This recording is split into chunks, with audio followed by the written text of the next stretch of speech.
السلام عليكم ورحمة الله وبركاته داود يا الملك استوى joogtaan oo aad naga daawanaysaan waxaanu ku sugannahay sida aad aragtaan hoolkii weynaa ee lagu soo dhaweynayay madaxweynaha iyo waftiga ballaaran oo uu hogaaminayo waftigii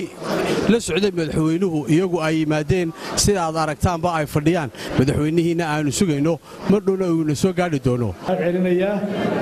sida sharafta iyo qiimaha qaayaha leh ee shirka kan maanta halka aad isugu timaadeen shirka laxaadka leh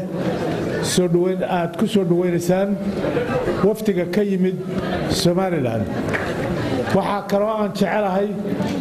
inaan mahadnaq ballaaran u soo jeediyo bulshada reer UK ee reer Soomaaliland iyo reer Europe iyo magaalooyinka kale ee UK meel kasta ay isaga yimaadeen ee u soo banbaxay maalintii dhaweyto say u muujiyaan mudaharaadka weyn ee dunida isheedu ay aad u qabatay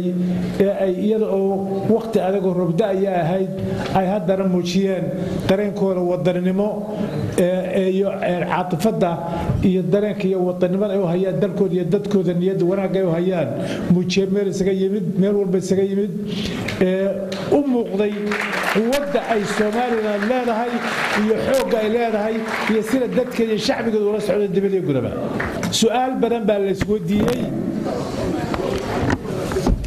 su'aal badan baa la isweydiiyay oo markii hore kulligii aan isweydiinay oo ahaa madan baa inoogu jirta inaynu shirka ka qayb galno mise inoogu ma jirto waa la qiimeeyay dibadda la tashaday gudaha la tashaday urur loo tashaday axsaab baa loo tashaday dawlad baa loo tashaday waxaanu gaadhnay inay dan iyo maslaxad inoogu jirto in shirka laga qayb galo sabab casho sharaf iyo arrimo kaleba in loola dhaqmeeyay hogaamiye dal madax bannaan oo dimuqraadi ah waxa kaloo shirka ka soo baxay in dawladda Ingiriisku ay goosatay inay xafiis ka furato Soomaaliland arrintaasi iyo waqtiga lagu soo beegay iyo sida loo dhigay waxaanu aragnaa arrin nasteex u ah qadiyadda Soomaaliland waana arrin aanu jecelahay in dawladaha kale ee caalamkeenu saaxiibkana ay ku daydaan shirka waxa ku jiray paragraph number 6 waxa uu sheegay horta waxa shirka ka soo baxay waxa waa communique waa baaq maaha go'aamo la qaatay waa baaq loogu baaqayo beesha caalamka ay ku baaqayso sida loo maamulayo ama loo caawinayo arrimaha Soomaaliya iyo Soomaaliland shirkuna de waxa shir Soomaaliya loo qabtay shirku waxa shir caalami ah oo caalamku isugu yimid qadiyad arrinta Soomaaliyana laga hadlayo waxaan u gudbayaa shirkii maalintii dhaweyto ee madaxweynaheena iyo ummadda oo dhan isugu timi halka layna ku aqoonsaday anigu waxaan u arkaa in layna aqoonsaday maxaa yeelay mar haddii la yidhi laba dawladood baa tihiin oo waa laydinla kala shirayaa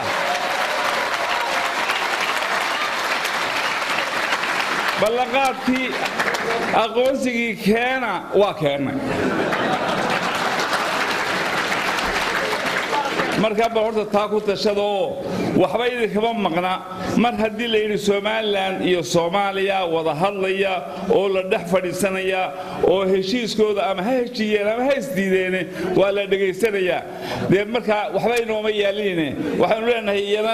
waxooda Ilaahay ha u barakeeyo inana waxaana Ilaahay noo barakeeyo السلام عليكم ورحمة الله وبركاته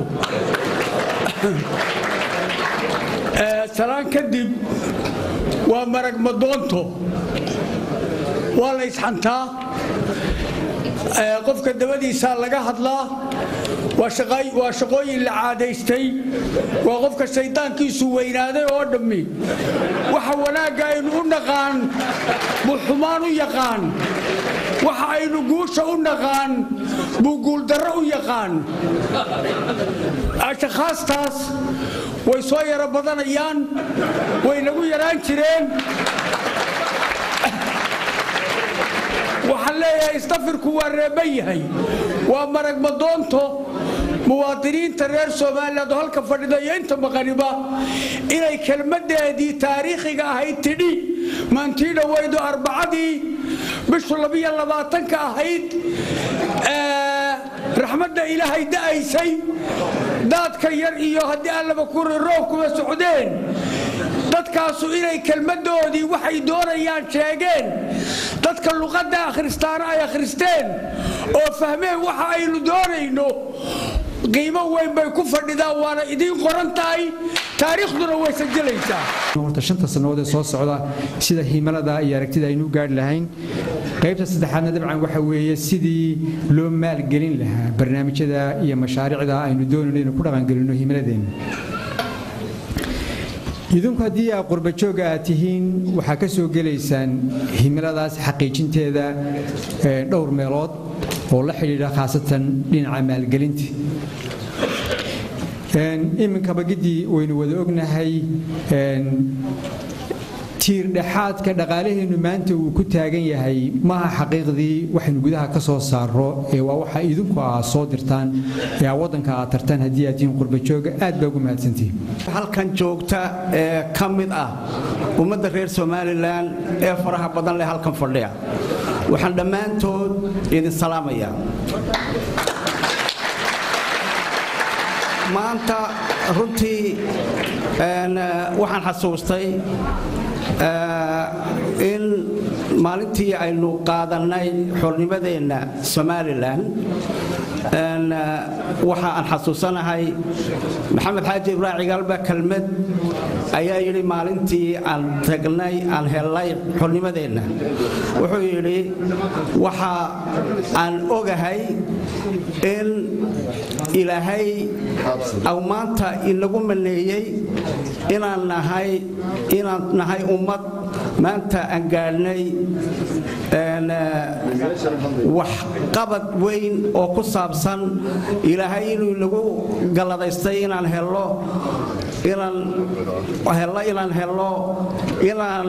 nahay ummad heshay maanta oo kulligood doonaya inaan isku wada nimaadno oo dabadeetana ay noqoto inaan helno wixii aynu doonaynay oo aynu ku guulaysanay maanta inaan helno wixii aynu maanta doonayno waxa kaloo ilaahay mahadiya markay maanta isu yimaadeen 54 dowladood ku dhawaad oo dadkii caalamkan maanta aadee dadkii uba ilaahay awood badan siiyay xaq adduuniya xaq dhaqaale iyo xaq garasho adduunka u taliya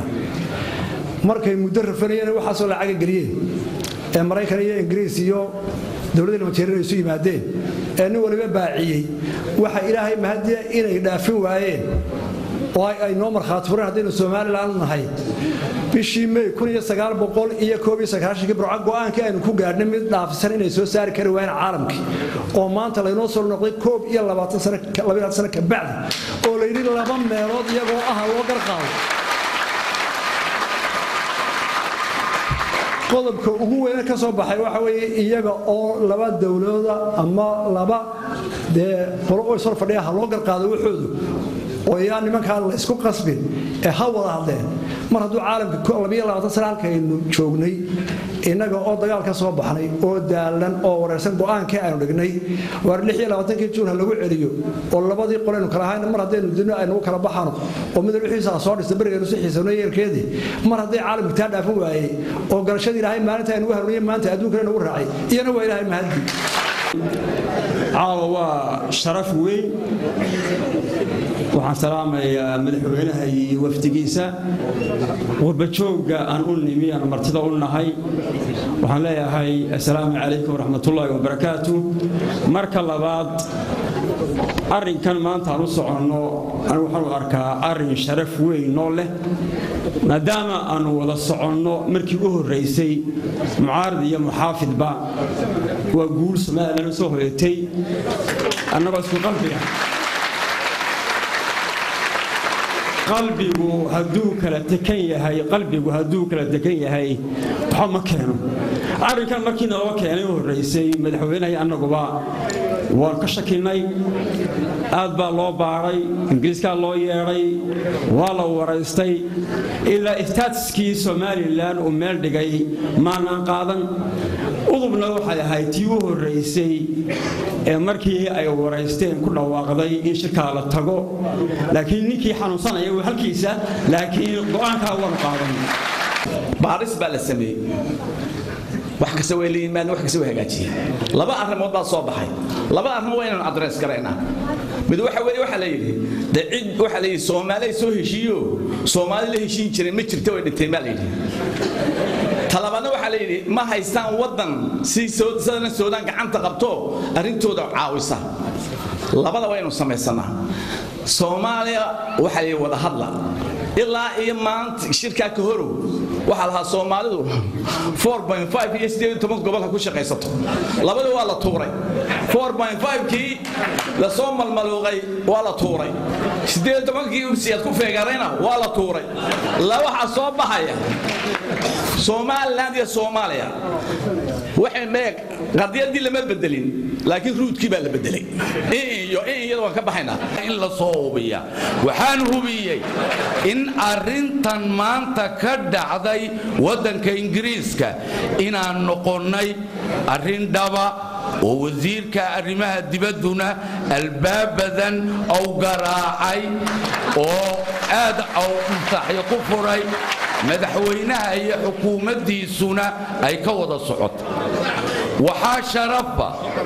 waxaa nasiib wanaaga waxa labadii madaxweyne hore ee midba meel buu soo gaarsiiyay wayna u suurtageli weyday in la yidhaahdo meel baaban tegaynaa waa lagu qayli jiray laakiin nasiib wanaagiisa madaxweynaha waxay noqotay 22 jir inamadii halkan ku dhashay 19 ee xaasas bay leeyihiin nin xaaslana looma boqo qadiyadu markaa way qaan gaadhay taariikhdii bilowga Somaliland way noo noqon doonto taariikhdii bilowga aqoonsiga Somaliland sababtu ay tahay wali halkaas lama gaadhin taasi waa ta kalamadii hore kaftan hadaan ku darsado reeraha dhinacyada marka la eego ee laga yimaado beesha isaaq ee dhexe waxaan u sawirro maanahay waxa ka yimid awdal walaa wakiiladanahay shalay tooliyaalkan waxa ka madaxweynaha nin Samaroona mar walbana nin Samaroona iyo madaxweyne ama madaxweyne ku xigeen uu yahay xayar baa jirto oo la yiraahdo dadku ay jari yiraahdaan waxa la yiraahdo awdal state halka walaalayaal waxa la wax ka jiray ma jiro wax soconaysa in maaha waxa aan jecelahay oo ay tahay arintaas cid kasta maanta waxa ka jecel beesha Samaroon baa ka jecel inay Somaliland jirto sababtu marka ay tahay haddii koonfur lagu noqdo Soomaali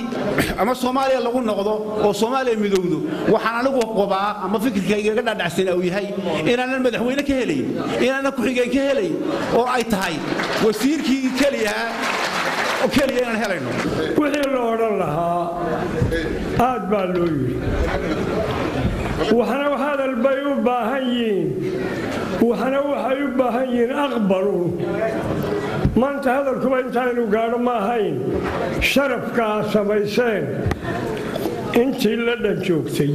inta meelaha kale uga timiba waa wax muuqda gooni baan idin salaamayaa adeer baan idiinahay wuxuu yidhi xaaji xuseen warsame ra'yigaan doonayo qolada raacda ayaa kullu anunba u adeera buu yidhi hadday iga weyn iyo hadday iga yar hay-adaha civil societieska salaadiinta guurtida wakiilada wasiirada ururada dhallinyarada iyo culimada intaba waa lala shiray waxaa intaa dheeraa mucaaradka oo iyaguna ku raacay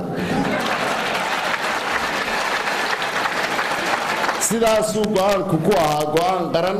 oo madaxweynuhu mandate fula ku yimi ilaahayna wuu ku guuleeyey oo waa ogtihiin wixii shirkii libna ka soo hoyatay inta dambena gudidii qabanqaabadan ku wareejinaya waa mahadsan magacaygu Saare Axmed Maxamed Saare halgan oo joogay 18 May Burco maantana taagan alxamdulillah ilaahay baa igu samay ruux dumar oo Soomaaliland oo iga nasiib badani ma jiraba hadduu jirana daamo waa mid ama waa laba waxaan salaamayaa dhammaan ummadda reer Soomaaliland meel kasta ay joogaan waxaanu ka soo qayb galnay haddaan jaaliyadda Soomaaliland ee Faransiiska degan banaanbixii Soomaaliland lagu taageerayay waxaanu leenahay ummadda reer Soomaaliland meel kasta ay adduunyada ka joogto farxad ku noolaada assalaamu calaykum waraxmatullaahi wabarakaatuh marka ugu horeysa waxaan salaamayaa TV qaranka iyo hawlwadeenadiisa marlabaadka waxaan aad iyo aad ugu hambalyeeyaa waftiga Soomaaliland ee nagala qayb galay caawa xafladda shirkan ee nooga xog warramay xaqiiqada ka jirta shirkii ka dhacay daraad magaalada London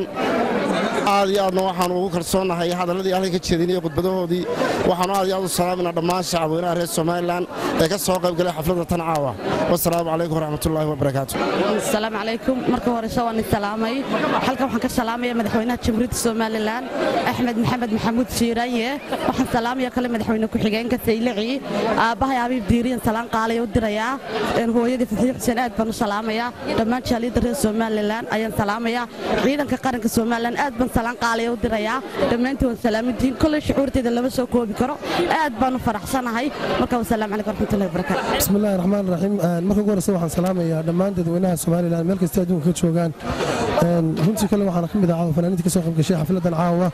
aad baan ugu faraxsannahay kolley somalilan waa dhaqaaqday ictiraafki maaragtay runtii aanu helnay baan malanaya sida ku socoto aad baan ugu faraxsanahay waxaan salaamayaa dhammaan dadweynaha reer somalilan meel kasta adduunka joogaan waxaan salaamayaa hooyadii khayra ducaale oo joogta caasimadda labaad ee burco iyo walaaladii ilma yuusuf cilmi meel kasta adduunka joogaan waan salaamantiin dhammaan reer somalilan